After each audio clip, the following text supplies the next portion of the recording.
Orde Baru adalah sebutan bagi masa pemerintahan Presiden kedua Indonesia, yaitu Pak Soeharto.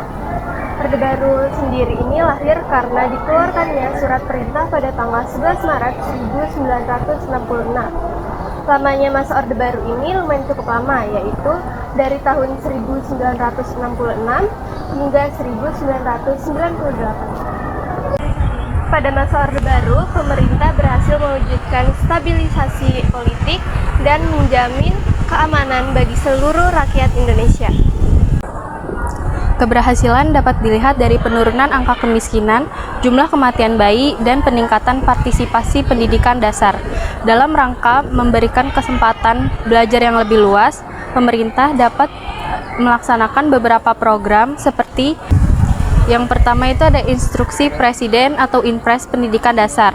Tercatat pada periode 1993 atau 1994, hampir 150 unit SD Inpres telah dibangun. Yang kedua itu ada program pemberantasan buta huruf. Yang ketiga ada program wajib belajar. Dan yang terakhir itu ada program Gerakan Orang Tua Asuh atau GNOTA. Kondisi ekonomi Indonesia pada masa Orde Baru cenderung tidak stabil, yaitu ada keberhasilan dan kegagalan. Keberhasilan, 1. Pertumbuhan ekonomi yang meningkat hingga 7%. Kedua, tingkat inflasi yang stabil. Ketiga, peningkatan cadangan devisa. Selanjutnya, kegagalan. 1. Kesenjangan ekonomi yang semakin meningkat. Kedua, rakyat tidak bisa bersaing dengan investor yang memiliki modal besar. Ketiga, krisis moneter yang bermula Thailand merambat ke Indonesia.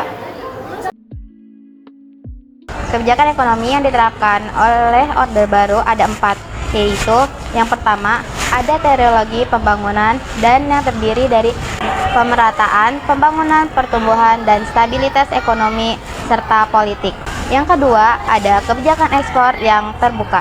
Yang ketiga ada pembangunan jaringan sektor terbaru di pertanian. Yang keempat ada kerjasama antara IMF dan Bank Dunia.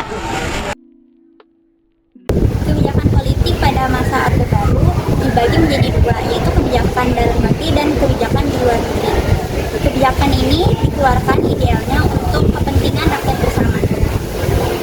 Kebijakan politik dalam negeri yang pertama yaitu pelaksanaan pemilu pada tahun 1971. Pada pemilu ini berbeda dengan pemilu pada tahun 1955. Pemilu ini para pejabat pemerintahnya hanya berpihak kepada salah satu peserta pemilu saja, yaitu Golkar. Kebijakan yang kedua yaitu kebijakan penyederhanaan partai politik.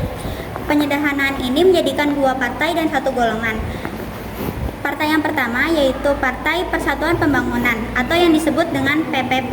PPP ini gabungan dari Nahdlatul Ulama, Parmusi, PSII, dan PERTI. Kemudian partai yang kedua yaitu Partai Demokrasi Indonesia. Partai ini gabungan dari Partai Nasional Indonesia, Partai Katolik, Partai Murba, Partai IPKI, dan Parkindo. Kemudian yang ketiga yaitu golongan karya atau yang kita sebut dengan Golkar. Yang ketiga, Dwi Fungsi ABRI.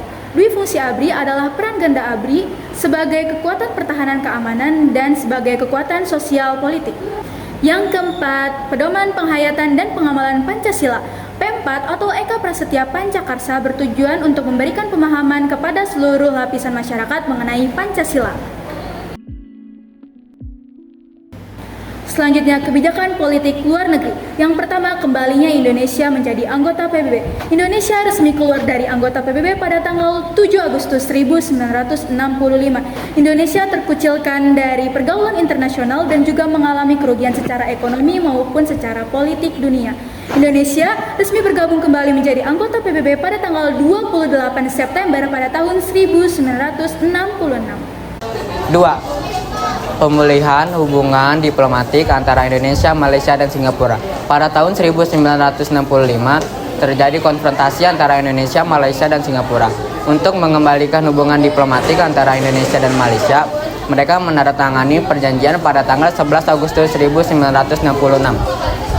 Dan untuk mengembalikan hubungan diplomatik antara Indonesia dan Singapura, pada saat pengakuan kemerdekaan Singapura di tanggal 2 Juni 1966.